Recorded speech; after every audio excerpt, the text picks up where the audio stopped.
नमस्कार. एक तरी ओवी ज्ञानेशांची हे डॉक्टर वीरा करंदीकर आणि डॉक्टर हेवी इनामदार यांचे पुस्तक. आकाशवाणीवर झालेल्या कार्यक्रमाच्या या पुस्तक आवृत्तीचे आपण क्रमशः वाचन करीत आहोत. आजचा भाग. तरी जाणा नेणा सकळा, हा कर्मयोगू कीर प्रांजळा, जैशी नाव स्त्रिया बाळा, तोय तरणी. ज्ञानेश्वरीतील अध्याय 5 ओवी क्रमांक 16.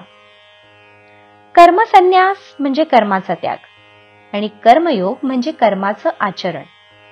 या दोन मार्गांपैकी कोणता मार्ग अधिक सोपा आहे याबद्दल अर्जुनाच्या मनात शंका निर्माण झाली. तसा प्रश्न त्याने श्रीकृष्णांना विचारला.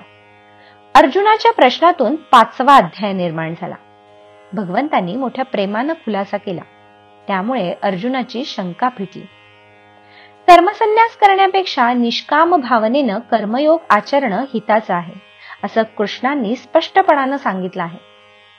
त्याच संदर्भात तरी जाणा नेणा सकळा ही ओवी आली आहे. जाणते आणि नेणते किंवा शहाणे आणि अडाणी लोक अशा सगळ्यांना निष्काम कर्मयोग आचरण्याच्या दृष्टीनं सोपा आहे. खोल नदीच्या एका काठावरून दुसऱ्या काठाला तरून जाण्यासाठी स्त्रियांना आणि बालकांना नाव किंवा होडी हे सोपं साधन आहे.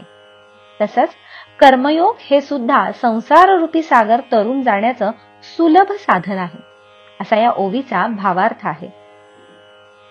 जो कर्मसन्यासी असतो त्याचं मन निस्संग झालेलं असतं. तो कर्म पार पाडण्याची जबाबदारी सांभाळतो, पण कर्माच्या बंधनात मात्र तो सापडत नाही.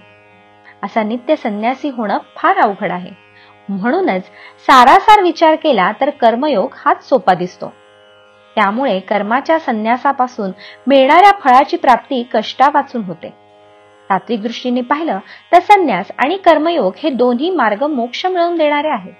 पण त्या दोहोंमध्ये कर्मयोग तुलनेनं जास्त सोपा आहे असं इथं सुचवलेलं आहे.